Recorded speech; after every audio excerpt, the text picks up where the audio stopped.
So you found the skeleton. How would you tell it's a dinosaur? You personally, how would you decide? Well, interesting question. I don't know. I'd have to do some research on that.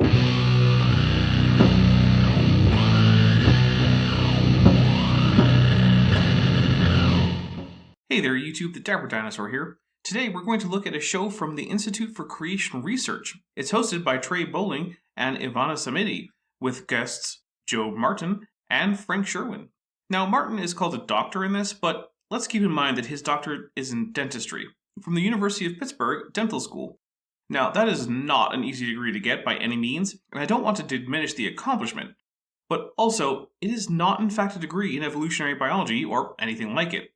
Frank Sherwin, on the other hand, is also called a doctor, and his doctorate is an honorary degree from Pensacola Christian College. So I'm not going to call him a doctor. The degrees he has actually earned are a bachelor's in biology from Western State College, Funnison, Colorado, and a master's degree in zoology. His study focuses on parasites. We're jumping in after the intro by Trey. He's asking Dr. Martin about how he got into the whole creationism thing. I know that you have an interesting move into the creation science. I understand you were a dentist? True. I was a dentist. Went to University of Pittsburgh, College of Dentistry. Got out of there in 1966, height of the Vietnam War. At that point, I was an evolutionist. So, a normal person not taken in by pseudoscience. Got it. After this, he goes on for a while about being a maybe Buddhist agnostic in the Air Force during Nam, but being a dentist in the presidential fleet in D.C. And my wife was a casualty nurse. As a matter of fact, we met in basic training at Shepherd Air Force Base. And she was a Christian. I was not, but I knew how to pretend to be a Christian. Normally, I wouldn't care much about how this guy met his wife, but hold on for what comes next. I said, didn't even introduce myself. I said, hey, if you're not doing anything tonight, why don't you come down to my room? Not a good thing to say. I mean, even 56 years ago, it was not a good thing to say, okay? I mean, it's very forward, but since she said no, I'm sure he left it at that, right? He didn't keep harassing her, right? But she ignored me completely. Next day I see her on the base. I'm a captain. She's only a lieutenant. So after ordering her to salute me, because I had the highest rank. He was a doctor. His rank was basically just an excuse to pay him enough that he'd be willing to join the military. Everyone knows that the rank of a dentist or a medical doctor isn't the same thing as a regular officer's rank. But then I ordered her to go out with me that night. And there it is, explicitly using his military rank to bully a subordinate into dating him. Classy move. So now you all know why I have decided to not be kind or charitable to Dr. Martin. Also, he says that meeting her made him believe in God because that day he'd prayed to either meet his wife or he'd go sleep around. When I became a theistic evolutionist, I then got offered a job at the dental college, Baylor, as a professor. So I became a professor of dentistry.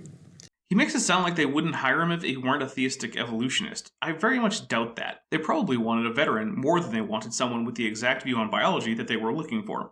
And also, let's remember, he's a professor in a dentistry program, not an evolutionary biology program or the like. He's never been trained to do that. That's not what his degree is in.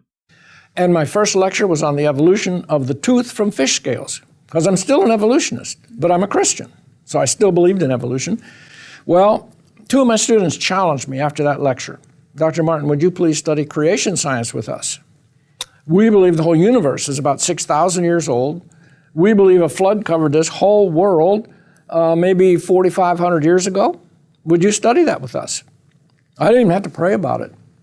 I said, of course I'll study that with you. Now, what am I thinking?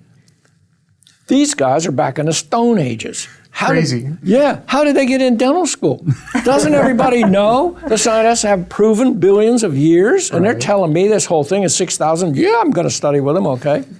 And do you think he looked up any responses to the things the creationists of 50 years ago were saying? No, he did not. And if you think creationists today are bad at science, 50 years ago, they all basically had the same arguments as Kent Hovind has now.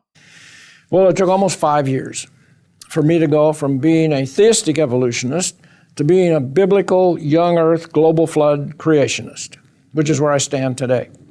So that's how I got onto that. I don't know why, but this guy apparently needs to couch everything in the form of autobiographical storytelling. Maybe he's basically just Grandpa Simpson. I needed a new heel for my shoe. So I decided to go to Morganville, which is what they call Shelbyville in those days. So I tied an onion to my belt, which was the style at the time. Now, to take the ferry cost a nickel, and in those days, nickels these had students, pictures as of part of bumblebees on them. studying about this whole young Earth idea, they asked me to prove to them how a bombardier beetle could evolve, which got me thinking about animals, okay? Right. Bombardier beetles are an interesting lot. They are a group of beetles in the family Caribidae. Well, actually, there are two groups in the family Caribidae, which bomb would be predators in different ways. But among family Caribidae, there are also other beetles who squirt noxious chemicals using the same glands as the bombardier beetles. And the same basic chemicals, too. Hydrogen peroxide and hydroquinone. Hydroquinones are a normal class of chemicals arthropods use to separate the upper layers of their exoskeleton from the cuticle so that they can shed. But they also taste and smell foul to most animals, and can irritate sensitive tissues, which makes sense since their job is to dissolve organic compounds. Now, normally, hydrogen peroxide and hydroquinone don't react very much, just sort of slowly mixing and turning brown so that the peroxide eventually breaks down, allowing some of the hydroquinones to oxidize into quinones in a reaction that is exothermic, but only mildly so. However, the beetle introduces peroxidase enzymes as well as catalase enzymes that break the hydroquinones into quinones to greatly accelerate the breakdown of the hydrogen peroxide, allowing the hydroquinones to rapidly oxidize, releasing enough energy to raise the temperature of the solution to the boiling point and flash vaporizing about a fifth of it. This mixture is then sprayed at a would-be attacker, accompanied by a loud popping sound. This animal has been a poster child for creationism basically since Duane Gish started talking about it decades ago. Basically, around the same time this guy found out about them. Interestingly though, since there are two separate lineages of bombardier beetles within the family Caribidae, and since creationists usually think of families as created units, it indicates that the prediction from the creationist model is that the bombardier beetles did in fact evolve from non-explosive ancestors, and did it twice, with the typical bombardier beetles that are usually shown by creationists being one type and the flange bombardier beetle being another. And there are still intermediate forms around that squirt the same chemicals or similar ones, but not explosively. So let's take a look at how this could have evolved. And remember, this doesn't have to be how it exactly evolved. It only needs to be a hypothetical series of steps of incremental change that are beneficial or at least neutral at each step. Let's start with a proto-carabid beetle. It makes hydrogen peroxide and hydroquinones for the normal reasons insects do, shedding its exoskeleton and the like. Well, normally insects don't make much hydroquinone after reaching their final molt and becoming a full adult or imago. But this beetle has a mutation that keeps it making a bit extra. Not enough to cause problems for the exoskeleton, but enough that it is now less appetizing to predators. That's all well and good, but it could be better. So the next step is to keep some of that stuff around, perhaps in a bladder adjacent to the glands making the chemicals in the first place. That way, more can be produced without causing problems in the animal's internal systems, and the bug even gets less appetizing to predators. But hey, that still means some individuals will have to be sacrificed in the name of teaching predators that they taste bad. We'll fix that soon. An opening in the bladder to the outside could allow the beetle to ooze a bit of the noxious chemicals, making the little guys smell bad even before being eaten. That's a plus. Then add some muscles so that they can spray out of the little chamber, and that's even better, an active deterrent. Now let's add a division in the chamber so that there's a reservoir and a specialized section for muscular pressurization that allows less than all of the reserve to be used, allowing the beetles to save some of their defensive excretions for a subsequent attack. At this point, some of the enzymes can evolve, which makes the previously simply bad-tasting, foul-smelling, and irritating chemicals a bit more so, and perhaps even a bit dangerous. This isn't going to burn anything, but still, if the glands concentrate in the chamber that was using muscles to pressurize it, then we're already almost at the bombardier beetle. All that's needed is for the amount of enzymes to increase, while the chamber itself increases in toughness, and boom, we're at a bombardier beetle. No magic, no non-functional steps, no fitness decreasing steps. Is this exactly how it happened? I don't know, and it doesn't matter. The argument is that the bombardier beetle could not evolve. So if I show one way in which it could, the argument is defeated.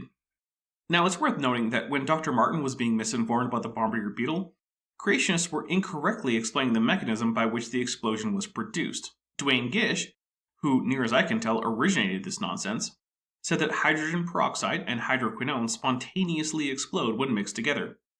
He said that this was inhibited by some chemical produced by the bombardier beetle, and that it would release an enzyme to de-inhibit the reaction. This is simply false. I don't know if Dr. Martin also believes this, but based on when he was learning about creationism, he probably at least did believe it, if only then. So I'm studying this bombardier beetle. They brought me textbooks, different things, and I didn't see any live ones. And I began to realize, you know what? That insect needs all its parts. You can't have a partially evolved bombardier beetle. Except that's exactly what members of subfamily Anthinae are. They're carapid beetles that squirt at threats, but don't have the explosive reaction of true bombardier beetles. So not only can you have a partially formed bombardier beetle, there are some 39 genera of them, with some genera having more than 50 species. So there are literally hundreds of species of partly formed bombardier beetle. But creationists don't tend to talk about them, so no wonder he doesn't know about them. I mean, it either has all its parts or it's going to blow itself up every time it mixes these chemicals that have this violent reaction. Good thing that violent reaction is impossible without some enzymes then. And his phrasing here implies that he does in fact believe in the Gish version of how bombardier beetles work. So that is to say, the wrong version. All right, and I began to realize, well, if there's one animal that couldn't possibly evolve, that means it needed God to put it together from the first. Well, it doesn't need to be God, but it does need to be some kind of thing besides evolution. God could probably be one possibility, though. However, we have yet to hear of an animal that couldn't evolve. All it takes is one. Yeah, and if there's one, why not all? And then the next one they had me study was a giraffe. Another Gish classic that now tends to be ignored, because once again, if we accept the common creationist idea that the created kinds are at the family level, there is another giraffid with a short neck that is still around, the okapi. And in the fossils, there are many giraffids with short or intermediate necks, so evidently, even in creationist thought, they did evolve from fairly ordinary ruminants. And why it doesn't blow its brains out when it bends its head down to get a drink of water? The giraffe has what amounts to organic check valves in the blood vessels leading to its head. But these are actually extensions of the wall of the blood vessel. They're not some radical new structure. It's just that when pressure is great enough, the pressure itself closes these flaps of tissues to prevent further flow, keeping the giraffe from having a brain hemorrhage when it lowers its head to drink. I mean, so really, what got me solidly convinced I can trust the Bible, I can trust Genesis, it was really three things. It was God's Word, and it was studying the assumptions behind evolution. The assumptions basically being that physics has operated in the past as it does now, and that we can study it, I guess? I mean, there are other things that evolution assumes, such as the great age of the Earth, but those are assumed in evolutionary biology because they've been demonstrated by other parts of science, such as geology and nuclear physics. So they're not assumptions in the sense of axiomatic statements that must simply be accepted without any evidence. Which I didn't think there were any, but I didn't know how to spot them. My students taught me how to spot them. Look, you look for certain words. We think, we believe, this suggests, this is probably, there's consensus. That means they don't know. Right. And that gives away that Dr. Martin has never trained in how to read or write scientific literature. First, those phrases are not used for assumptions, but for conclusions. Second, they are used because certainty is simply not something we can get from science. Science is basically a process of elimination. An ancestor of mine maintained that if you eliminate the impossible, whatever remains, however improbable, must be the truth. Basically, science eliminates wrong explanations and keeps those explanations which so far have not failed. Scientists use this guarded language because they are acutely aware that making grandiose claims like, "We are absolutely certain, we know it for a fact," etc., is a great way to get in trouble once it turns out you got something wrong, and chances are that you got at least a little something wrong. Creationists, on the other hand, are full of confidence, and ironically, that in and of itself is a reason not to believe them. No one is more confident than someone who is confidently wrong. You see it in flat earth, you see it in creationism, you see it in homeopathy. It's a hallmark of pseudoscientific nonsense. And when I started looking through the literature, the evolutionary literature, those things are all through there. As they should be. So I began to realize their assumptions aren't valid. It's all in their head. And these animals couldn't possibly evolve. All of them. Anyone that you study, plant, animal, human. This is going to be a big old citation needed from me, Joe. Now, God's made some backup systems. I mean, we can have our appendix out and still live and different things. But essentially, there are basic essential parts they have to have. You can't have a partially evolved eyeball. Oh hey look, a flatworm with simple eye spots, a jellyfish with eye cups, a nautilus with a pinhole eye. All of those are partially formed eyes as predicted not just by modern evolutionary biology, but by Darwin himself in Origin of Species, way back in the 19th century. Try again, Dr. Martin. I'm evolving eyes. Well, now we can do that. You're working on that right here, right now, how that works. But they aren't evolving their eyes from no eyes. The genetics are involved in all this, okay? I don't even know what he's saying there. Who's evolving eyes? From what genetics? What's even going on? Absolutely. Yeah. And so, if you can't have a partially evolved backbone. So I guess tunicates, lancelets, hagfish, and sharks don't exist. Someone should tell the aquarium. I mean, what would a person do? Be a hagfish. That's what they do. Yeah, if you took the vertebrae out of a human, that'd be bad news. But so what? Evolution doesn't say that humans evolved backbones after they're split with their common ancestor with chimpanzees or something. The spinal column evolved some 425 million years ago. So the human lineage had a spine for more than 400 million years before it was distinct from the other ape lineages. I feel like he's going to keep assuming that evolution is supposed to happen by adding parts to an otherwise complete human. So at one point, you had some kind of meat suit in the vague shape of a human without any important organs. And then those meat bags just kind of evolved organs like hearts, lungs, eyes, a skeleton, etc. Except, that's an incredibly obvious straw man. Why would the Institute for Creation Research want this guy on? It reflects poorly on them, even by creationist standards. Or Not much. Yeah. Or you're thinking, wait a minute. I mean, my hands are mirror images of each other. Well, that's totally different genetics. I mean, you got to have genetics for each one. Yikes. That's amazingly dumb. That's not how bilateral symmetry works at all. The whole point of symmetry in biology is that you don't need different genetics for each symmetrical part. They develop from the same developmental genes, and this is done by setting up axes in the embryo using gradients of hormones. In radially symmetrical animals, like cnidarians and ctenophores, one axis is established, the oral-aboral axis. And in bilaterians, like humans, two axes are established, the anterior-posterior axis and the left-right axis. The developmental signals are mirrored on both sides of the left-right axis, and there is no need for separate left and right genes. How would the cells even know which side they're on? Not only is that not how it works, it couldn't work that way. Cells can only detect things like light and chemicals and the gradient of such things. They don't have a way to know if they're on the left or right, but by setting up hormone gradients, they can tell which way is front and which way is back, and which way is distal and which way is proximal. And that's all they need. But they have to work. And just think of the complicated genetic information that's in there. Yeah. Okay, I'm thinking about it. Not sure how that's supposed to lead me to the conclusion that it was a miracle. I think a few steps in that train of logic were skipped. But if you're playing creationist bingo, you can mark off both information without definition and it's too complicated on your cards. When we start thinking about these things, so I became a convinced young Earth creationist. Even if these were good points against evolution, how did any of them lead to a young Earth? Evolution could be false and the Earth could be as old as it evidently is at the same time.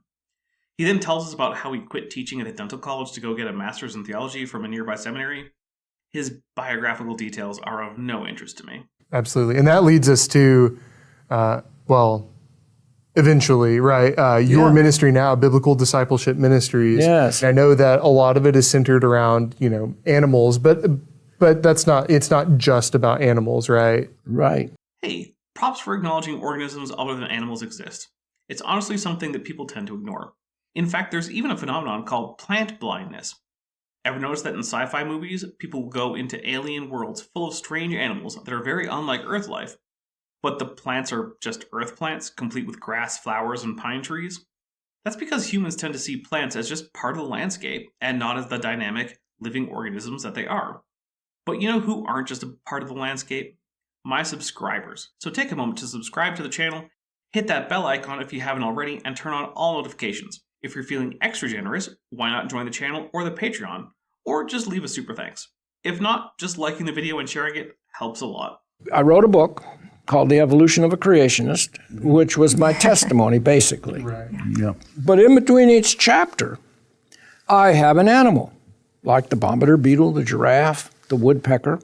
The woodpecker is an odd one, because usually creationists talk about the fact that its tongue anchors in the nostrils and then goes around the back of the skull, which is highly unusual. But that actually is not how woodpeckers are born, or hatched, I suppose. You can watch the migration in real time, and the animal remains functional the whole time. So what's the problem here? Oh right, he's just getting this from Gish, who was known to lie about things. And I say that because scientists actually performed an experiment to expose his misconceptions about bombardier beetles in front of him in real time, in real life. And then he just didn't bother changing his story after being absolutely shown to be wrong. And people called up, hey, we just read that book. Could you do some live pictures of these animals? Mm-hmm. So that's when we did our first series, Incredible Creatures that Defy Evolution. And that's been all over everywhere. I mean, we didn't do much about it, but everywhere. People have seen it in China, and we just had a missionary from China we just talked to. And she's talking away, and she said, and yeah, I was using your Incredible Creatures in my classes in China. I'm thinking, what? Anyway. Is God using it, or are missionaries using it to mislead people so that they join your religion for bad reasons? God used it. He still is using it. And so we did that one, and then people kept saying, well, do more animals, do more animals. Well, then that led us to study animals like Frank knows all about. Mm-hmm. That, well, we'll get to you, Frank. Yeah, nobody ever heard of. You know, like the eye and the... I heard about the eye in high school, and I have no idea what about it couldn't evolve. It's just a nocturnal lemur with big ears and a long finger. Weta and... The wetas are basically just really big crickets. I also learned about them in high school, or thereabouts. And the slow loris. Have you studied the slow loris? No. I have. They're wet-nosed primates in the genus Nycticebus. There are 9 named species, with one being extinct, and they live in the jungles of Southeast Asia and Western Oceania. They're venomous, and I think I did not learn about them until after high school, but I certainly didn't first hear about them in this video. Don't know what it is. Is that right? Isn't that too bad? Yeah, shame on me. It is. Don't tell Frank. Because we live in Satan's world system. Mm-hmm. There's a satanic plot to hide the fact that a genus of loris exists in, 12 of the most highly populated countries in the world? I'm sorry, but no. That's crazy enough that I don't even feel a need to respond to the claim that a group of animals that has a Wikipedia page is being hidden by Satan. And if there's anything could not possibly evolve, we're not allowed to know about it. Oh, okay, so there's a satanic plot to hide all the animals he's mentioned. So giraffes, bombardier beetles, woodpeckers, wetas, slow lorises, and eyes. I feel like all the zoos in the world need to get the memo that Satan wants to hide giraffes from the world.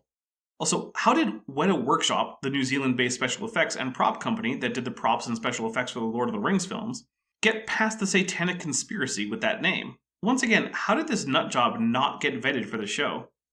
I know ICR is bad, but are they really Satan is hiding the giraffes bad? No. That's one of the reasons we did all these DVDs, to let people know what God did so they can give him honor. What's the whole purpose? People come to know Jesus as a result. If you have to resort to misinforming people about biology to get them to believe in your religion, maybe it's not worth believing in. Okay, slow loris. It's the only venomous primate.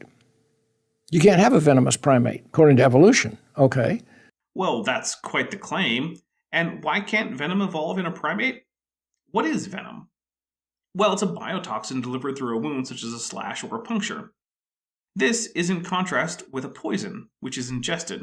So primates can bite, and since proteins can evolve and venom is a protein, why couldn't a primate evolve to make a venom?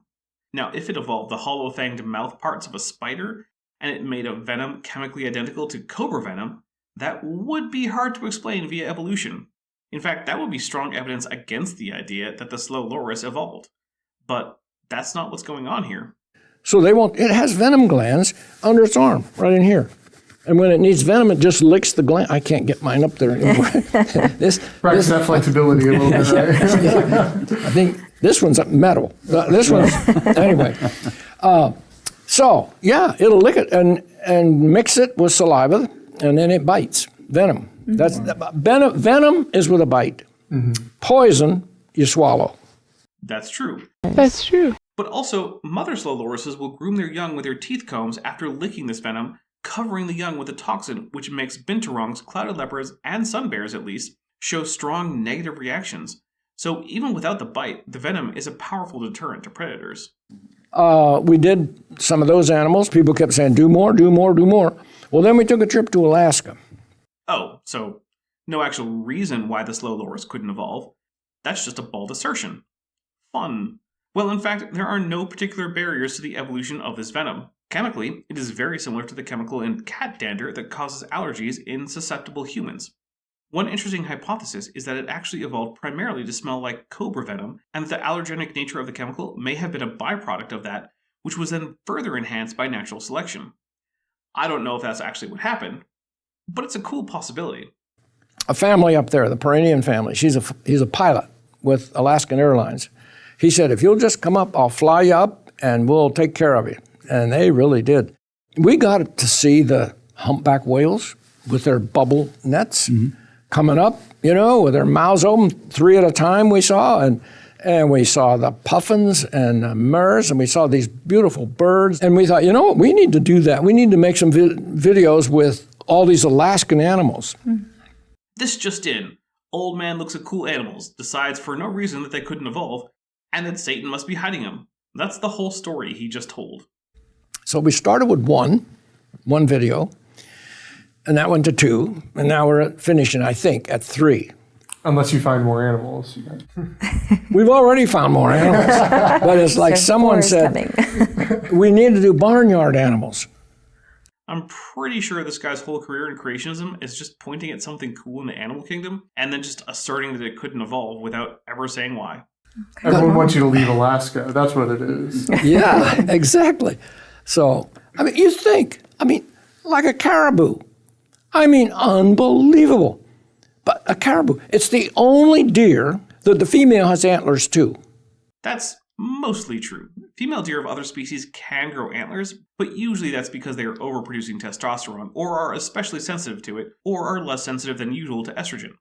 Essentially, this is analogous to various intersex conditions in humans that result from an unusual sensitivity to sex hormones or an unusual balance between them. It is the case that among all deer species, only Rangifer tarandus, the caribou or reindeer, as they are also called, have females that regularly grow antlers. And you'd say, well, why did God make it so there's one deer with the female has antlers? Well, because in the wintertime, when the males lose their antlers, like after the mating season, maybe late November, early December, you get into January now, we're in a blizzard, and Mama Caribou is pregnant, and she needs good food. So she'll find a nice lichen bed, and she'll dig down there and find it, and here comes this bull over. Hey, I want those lichens. And she says, well, I'm sorry, sir. I found these lichens. I'm going to eat my lichens. And nope, I'm the bull. Just move it. She says, well, I'm sorry, sir. I have the antlers. You move it. So God made it so she can protect the best food, and then she loses her antlers in the spring. That is in fact a good summary of the use of antlers in female R. tarandus individuals. But what about that indicates that evolution couldn't do it? Especially since this is actually a unique aspect of only one species in the family Cervidae, that is, the true deer. By most estimations by creationists, this actually did evolve, unless we want to say that females bearing antlers is actually the ancestral condition and that all deer populations, except for one solitary species, lost this trait. Alternatively, Dr. Martin could be saying that the species is the created unit in nature, but then he'd have trouble explaining the ability of various species to hybridize, as well as how Noah could have possibly fit so many animals on the ark. Wait, does this mean that the satanic conspiracy to make it so you can't learn about animals covers reindeer too? Why didn't they stop them from becoming prominent Yuletide fixtures in popular imagination? It seems like nearly everyone knows about reindeer. Satan sucks at this. So, and she can see ultraviolet light. So like a polar bear thinks I'm going to have myself a caribou for lunch. Well, because she sees ultraviolet light and the polar bear hair absorbs ultraviolet light, it looks black to her. Well, no, it would appear darker than the surrounding snow to her. not black, but also the wavelengths that opsins in the retina cells react to is based on their chemical properties, which is in turn controlled by the genes that make them. What about ultraviolet sensitive opsins is impossible for evolution? We know that mutations can make changes in opsins, since we see it in humans with color blindness, and even in primates, who as a whole have trichromatic vision thanks to a duplication of one of the original bichromatic mammal opsin genes, which subsequently went on to mutate. That's why a graph of human spectral sensitivity doesn't show evenly spaced sensitivity of various cone types. The red and green cone types are much closer to each other than they are to the blue type spectrum, which is itself suboptimal. It's because they both used to be a single cone type, as remains true in virtually all other mammals, like your dog. That's why you should get your dog a blue ball, not a red ball. Red balls just blend in with the grass, but a blue ball will not. They see it as a different color. Anyway, all that is to say that I see no reason why this should be unable to evolve. And also, your retina can also see near ultraviolet light, but it's filtered by your eye. But some people with damage or degeneration of their eye lens can actually perceive near UV light. So there's this polar bear sneaking up, nobody sees me in this snow. I'm white, nobody sees me. And the caribou says, here comes that polar bear. Okay, come on, well, let's give him a little more time and then we better move. I mean, it's like God thought of everything. Or, those deer with better sensitivity to ultraviolet light were better at avoiding predation and passed this ability down to their offspring because of natural selection. I don't know. That seems like a possibility. Also, how does this jive with ICR's idea of continuous environmental tracking? How could the deer know to become more sensitive to ultraviolet light unless they could sense it in the first place? Because remember, this idea requires that animals are active decision makers. Yep, counterflow temperature control is actually common in many animals that live in extreme temperatures, whether hot or cold. But in all animals with a closed circulatory system, veins and arteries exchange heat, simply because through the body they're in thermal contact. All this counterflow is moving the blood vessels closer to each other to make this more efficient. But what about this is impossible? Does Dr. Martin think that no mutation could ever result in a vein and an artery in the same limb growing closer together than they would have in the ancestors of the organisms with this mutation? That would certainly be a weird take. And also, does the satanic conspiracy now cover basically all polar and desert vertebrates? That seems weird because I feel like most people know about at least a few polar and a few desert animals. And they control the temperature in their legs. So, I mean, if it's really cold, they need the temperature to keep their brains warm, keep their organs warm. As the artery comes down the leg, it comes up close to the vein. So the vein is coming up with really cold blood. The artery is going down with really warm blood. But because they're right next to each other, it transfers over. So when the blood from the vein in the leg comes up to the heart, it's warmed up again. But they can control that somehow. Maybe they only need 45-degree legs. Maybe they don't need 38-degree legs. They control that somehow. I've not read an article yet where they tell us how. Have you read anything about that? Countercurrent system, absolutely amazing. It is. There's other animals have that. And so anyway. I need a citation on the idea that reindeer can control how warm their legs are such that the same deer can, in the same temperature, have significantly different leg temperatures depending on just how it feels. Sure, body activity can increase temperature, so the deer will likely have warmer legs after running than after standing around and licking lichen. And of course, Dr. Martin's own citation is that he doesn't have one. Nice. It's just amazing. Yeah, well, I wanted to also know with Dr. Frank, if your background with animals and all of that, if you could give our audience, I don't know if everyone is familiar with, even for you, if you were an evolutionist at one point, and just some of those things that pulled you in the same direction as Dr. Martin. Before Mr. Frank goes, let's just remember that his doctorate is honorary. He didn't have to do anything in particular for it. He didn't actually do the work of getting a postgraduate degree. It doesn't qualify him for any jobs requiring such a degree. All it says is that some creationist school thought he was cool and gave him a free piece of paper. There's nothing wrong with getting an honorary degree, but also let's not pretend that it actually makes you a qualified scientist. Well, it's interesting, and we have kind of the same background a little bit. I was never agnostic. I was belonged to a religion that depended very much on works. I bet by that he means Catholic, because anytime Protestants say based on work, there's a 99% chance they're talking about Catholicism. This is apparently because they always skip over the book of James when reading the Bible. Heck, Martin Luther, the founder of the Protestant movement, wanted to chuck it out of the Bible and called it an epistle of straw. So much for sola scriptura if you get to decide what's in the scripture. Oh well, this is mostly irrelevant. It's just that phrases like works-based religion scratch at the inside of my mind like nails on a chalkboard. And so I believed in God and all. And I graduated the bottom of my class in high school. I got a D in high school biology. And then I got into a college only because my grandfather, who his best friend was a billionaire out of Nebraska. And so he talked to his billionaire friend of getting this dumb guy, me, into a college. And hey, didn't Lori Loughlin go to prison for that? Good to know that Martin was a bad student who needed illegal nepotism to get into school. Gee, ICR, you're bringing in some real winners. A guy who is basically an admitted sexual predator, and a guy who didn't qualify for his undergraduate program and has a pretend PhD. So I got into the college and immediately was put on probation, both academic and social probation. I won't go down that road, but put on two kinds of probation, and the end of the school year, they kicked me out. And so I was immediately drafted by the Army, so I quickly joined the Navy instead. As much as I don't like the Navy, compared to the Army in wartime, I can see why he'd want to do that. Yeah, for another 2 years. And so I went to boot camp, and then I went to jet engine training school. Then I went to a squadron on the West Coast where we immediately left for Vietnam on board the USS Constellation. Hey, I've been on the Connie. It was after she was decommissioned, and she was basically a ghost ship. I was there to rob of little plastic signs that said not in use or something like that.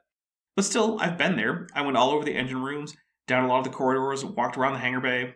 And so I was working up on the flight deck, and it was a very dangerous place, very dangerous. And I thought, if I get killed, I'm not in good standing with God. Well, about this time, the Navigator Ministry that was active in Colorado Springs had a Bible study, and somehow I got hooked up with them. There was a guy in my division who was a very bold Christian. Very bold. He was built like a refrigerator, not an ounce of fat.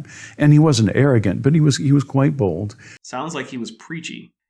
And I thought, boy, if I ever became a Christian, yeah, he was quite the model. And so... You were a Christian. The Catholic Church is the single largest Christian church in the world. Slightly over half of all Christians are Catholics. About 37% Protestant and about 10% Eastern Orthodox. With that ridiculous no true Christian nonsense, I'm going to leave you for now. Come back next time as we dive more into the good doctor's military career. If you liked the video, hit the like button. If you didn't, tell me why not in the comments and hit the dislike button. Either way, please do subscribe and hit the bell icon and turn on all notifications so you're always notified when I have new content. I'm the Dapper Dinosaur. Thanks for watching, but before you go, I just want to say a special thank you to my channel members and my patrons, especially those pledging $20 or above. Bob Knob, Work in Progress, Benthoven, Denny5252, Ian Chen, Landon Knoll, Mabbity Babbity, McSpooks, Sphincter of Doom, The Venerable Bede, and Patrick Dennis. As you probably know, YouTube is a very volatile platform, and from month to month my income on the channel can swing wildly. But the people you see on screen are directly supporting so that I don't have to worry too much about that, and the channel can keep going as it is, and perhaps even improving. If you'd like to join this team, there are links below to join the channel or in the description to join the Patreon. The Patreon starts as low as $1 a month, and the channel memberships start as low as $1.99 a month. On Patreon, you can even get a discount for pledging annually. If you do decide to pledge, you'll get access to an exclusive Discord server just for channel supporters, as well as early access to all of my pre-recorded videos, often up to 2 months in advance. Higher tiers will unlock even better perks. Now, if an annual or monthly pledge isn't right for you, but you still want to support the channel, there is a merch store down in the description, as well as an Amazon wishlist, just for me. And if financial support isn't something you can or want to do, then if you still want to help out the channel, please just like and share these videos and make sure you comment on them. It really helps the channel out. Thanks again for watching.